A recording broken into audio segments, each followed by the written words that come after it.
Well, we see Glock completely overhaul its production line, out with the old series, in with the V series. We've got a lot of people within the firearms community making their opinions known on this. Let's talk about it.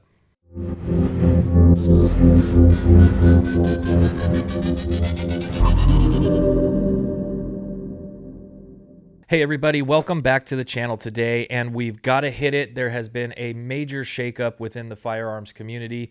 If you haven't heard about it already, perhaps you didn't have access to the internet last week. Of course, I am talking about the fact that Glock is discontinuing almost all of its pistols and bringing in the new V series. There's a lot of implications that come with this. So to talk us through it, we have brought back Matt Cubeiro. He is a partner at Michel Associates. Matt, thanks for being on with us today. Thanks for having me. Absolutely. And guys, as always, please be sure to like, share, and subscribe to the videos. It really helps with the algorithms to push these out as far and wide as possible. If we're going to keep this train moving in the right direction, we got to get this message out to as many people as we can. And you can help do that by liking, sharing, and subscribing. And apologies, guys. I don't know if I sound a little weird to you. I am getting out of a little bit of a sickness that we've had over the last few days. So you're going to have to bear with me. But let's go ahead and jump into this. We've got an article here, Jacob. If you can pull it up, it is from Bearing Arms, and it reads like this. Amidst multiple lawsuits and legislation targeting the sales of Glock pistols, the Austrian gunmaker is discontinuing production of most of its current models. Several Glock distributors began reporting on Monday afternoon that the company will stop shipping all Gen 3, Gen 5, and Gen 5 MOS models as of November 30th and will roll out the new V series in December of this year. While the company hasn't tied the discontinuation of so many models to the ongoing efforts by anti-gun politicians and the gun control lobby to ban the sale of all Glock handguns because of the growing use of illegal switches that convert the semi-automatic pistol to illegal machine guns, it certainly seems like a response to the legislative and litigious efforts to take Glocks off the shelves. California Governor Gavin Newsom recently signed AB 1127 into law, which will prohibit the sale of all Glock handguns starting next year unless the company redesigns its Gen 3 models, which are the only model approved for sale in the state, to make it impossible to illegally convert the handguns into machine guns. Chicago, Baltimore, and Seattle are also suing Glock over the use of illegal switches, as are the states of Minnesota and New Jersey, where Attorney General Matthew Platkin announced his office was going after the gunmaker just last week. The new design may have a bigger impact on legislative efforts targeting Glocks, however, not only in California, but in the states like Illinois and New York, where there are bills similar to AB 1127 that have yet to win final approval from lawmakers. Either way, this is a major move by the gunmaker, and it will be interesting to see how both customers and critics respond to the changes in the weeks ahead.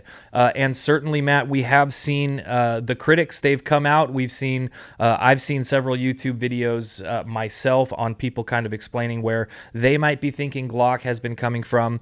All of those opinions aside, just in your experience, I know that you've been doing this for a long time. You've been in the community for a long time. Have you ever seen such a prominent manufacturer like Glock just completely do an overhaul like this, or is this kind of an unprecedented thing? It is a little unusual for a major manufacturer to do a complete overhaul as what Glock is doing here. But I mean, at the same time, manufacturers all the time discontinue models for various reasons. This is really no exception to that. It's just a question of, are they being proactive in dealing with some of the litigation that they've been seeing against them? It's difficult to say, with any certainty what exactly they're doing this for, but nonetheless, they've been put into this position in some of these states and jurisdictions that really give them no option, or else go out of business, kind of thing. And so, to the extent that they're having to deal with it, they're one of the most popular handguns in existence in the U.S. today. So naturally, by that token, they're also going to be one of the most talked about, one of the most considered at the legislature, things like that, as far as these anti-gun politicians that are looking at ways to restrict Second Amendment rights further. They're obviously going to be more familiar with platforms like Glock than they are some lesser known models and makes, and so naturally that puts a target on their back given their size and popularity, and so that's not unexpected. Well, fair enough. I guess let's focus on California here for a second. Actually, first, we've talked about this a few times on the channel, especially in regards to like the Boland lawsuit. Can you walk us through the process for any firearms manufacturer currently getting their firearms onto the handgun roster in California? And really, where I'm coming from with this question is like the Gen 3 is what's able to be sold in California currently. Would creating a V series, as far as what you're aware of, the information that we have now, like would any firearm be able to be considered a redesign of a Gen 3, or would it most likely go the route of just trying to get new firearms onto the handgun roster in California if they're California compliant? Yeah, so with the passage of AB 1127, a portion of that bill that was just signed by Newsom basically creates this sort of carve out for manufacturers to, I guess you could say, update the design of their existing pistols that are subject to this new restriction. This by way that they've seemingly enacted this statutory provision, it would allow a manufacturer like Glock, as an example, to take one of their existing models, like the Gen 3s, and make changes to it to address the issues that the legislature is trying to address, basically, and get their pistol recertified under the handgun roster that we have here in California. Now, normally, if a manufacturer wants to get a gun that's listed on the roster, as we've seen recently as a result of the Bolin lawsuit, that we've been able to get a number of handguns listed.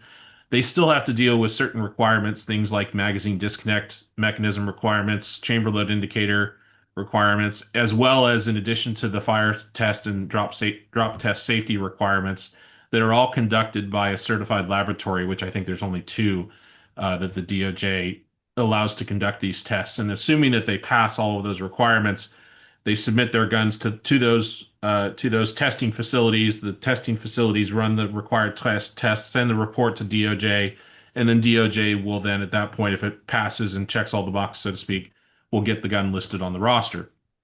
Now, what this new bill does, however, is it basically says that manufacturers like Glock that want to update their guns that are subject to this provision can recertify redesigns using the standards at and time that they were subject to when they were first listed on the roster. And so, for example, with a case of like a Gen 3 Glock, that could mean that those redesigns will not be subject to magazine disconnect or chamber load indicator requirements as part of the California handgun roster, which those requirements came into effect only in the past 10 years or so.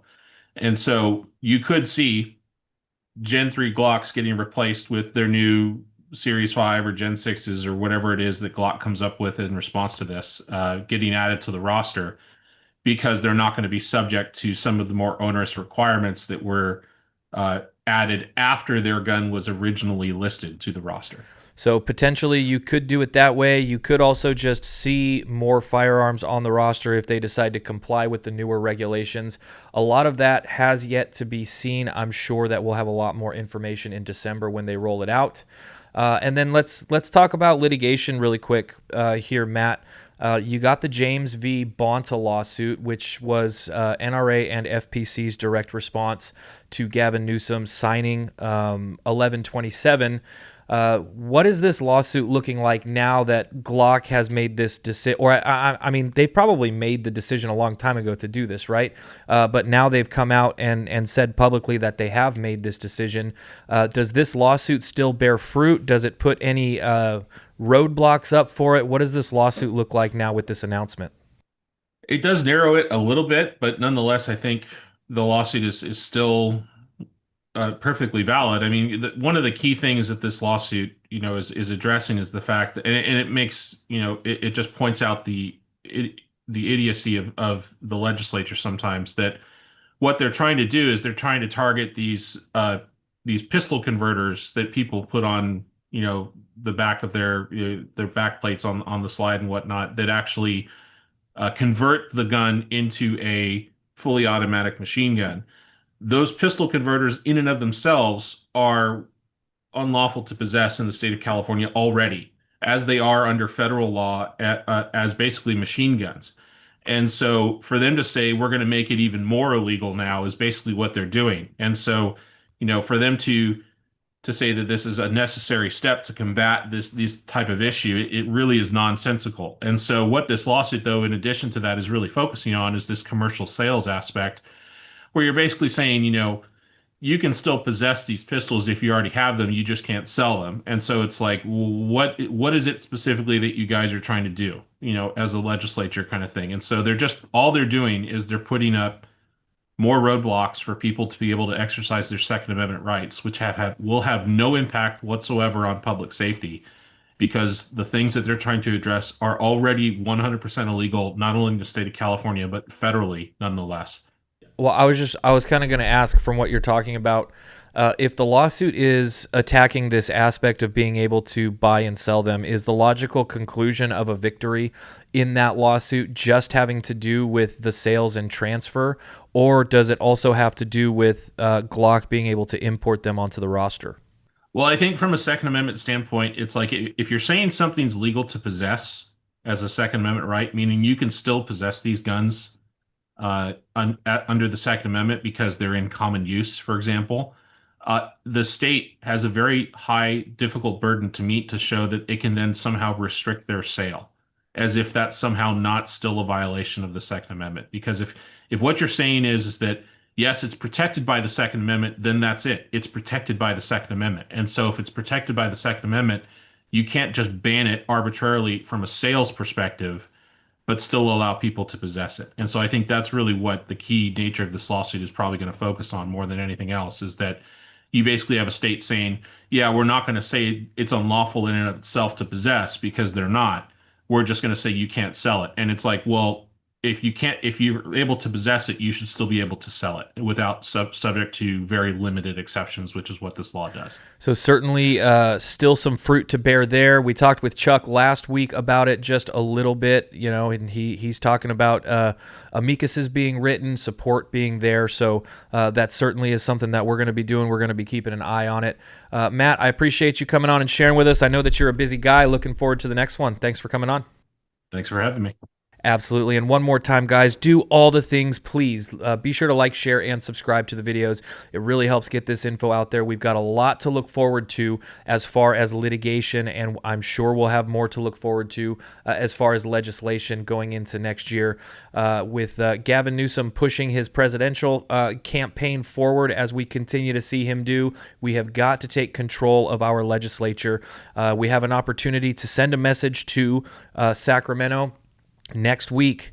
If you haven't voted on Prop 50, obviously we are opposing that one. Be sure to get out there and cast your vote. Thanks again, guys. We'll see you on the next one.